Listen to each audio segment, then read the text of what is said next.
क्या आपको पता है कि काउबॉय कौन है और काउबॉय के रिवायती हैट अमेरिकी कल्चर में इंतहाई अहमियत के हामिल क्यों हैं? जब हिस्पानवी आबादकार 1519 में अमेरिका आए तो उन्होंने मवेशी पालने के लिए मवेशी खाने बनाने का आगाज किया। इस दौरान स्पेन से घोड़े दरामद किए गए। मेक्सिको के मुकामी काउबॉयज को विकोरोज कहा जाता है, जो स्पेनिश जबान का लफ्ज वाका से निकला है, जिसका मतलब गाय है। विकोरोज को मवेशी पालने वालों की जानिब से अपने मवेशियों की देखभाल के लिए रखा गया था और उन्हें मवेशियों को रस्सी डालने, घुड़सवारी करने और मवेशी चराने का बेहतरीन तजर्बा था।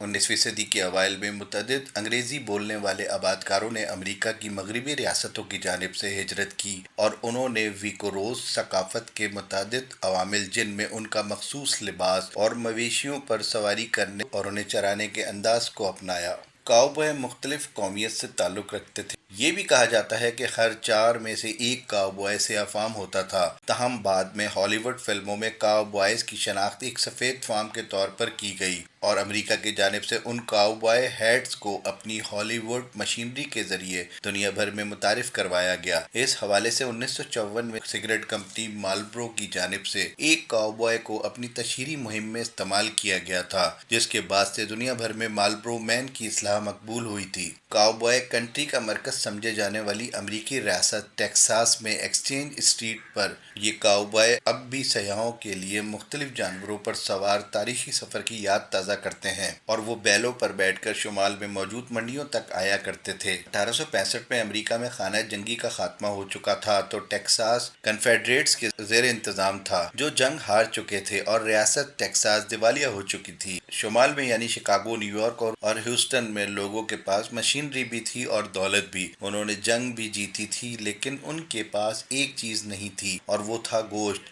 यूं कन्फेडरेट फौजियों को गोश्त शुमाली इलाकों में बेचने का ख्याल आया। ये जानवर वहां से ले जाकर 30 से $35 में बेचते और यही जानवर टेक्सास में $1 से $2 में बिकते थे।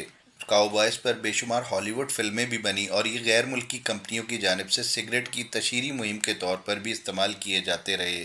काउबॉय हैट को अमेरिका में मर्दानगी की अलामत के तौर पर भी देखा जाता रहा। जदीद काउबॉय हैट दरअसल 1830 में पैदा होने वाले जॉन स्टेटसन की जानिब से डिज़ाइन किया गया था और यही वजह है कि आज तक इस हैट को स्टेटसन हैट कहते हैं। इससे कबल काउबॉयज मुख्तलिफ किस्म के हैट पहना करते थे। स्टेटसन ने एक ऐसा हैट जो छांव भी फराहम करता था और धूप में काम करने वाले काउबॉय के लिए आरामदेह होता था। अब लोग काउबॉयज के किरदार को फखरिया अंदाज में और एक कम्युनिटी के तौर पर कबूल कर रहे हैं और ये वो लोग हैं जो इससे कबल रिवायती तौर पर इस बारे में खुद को एक सफ़ेद फाम माशरे के इनफरादी हीरो से कमतर समझते थे। वीडियो के बारे में अपनी राय का इजहार कमेंट्स में करें। शुक्रिया।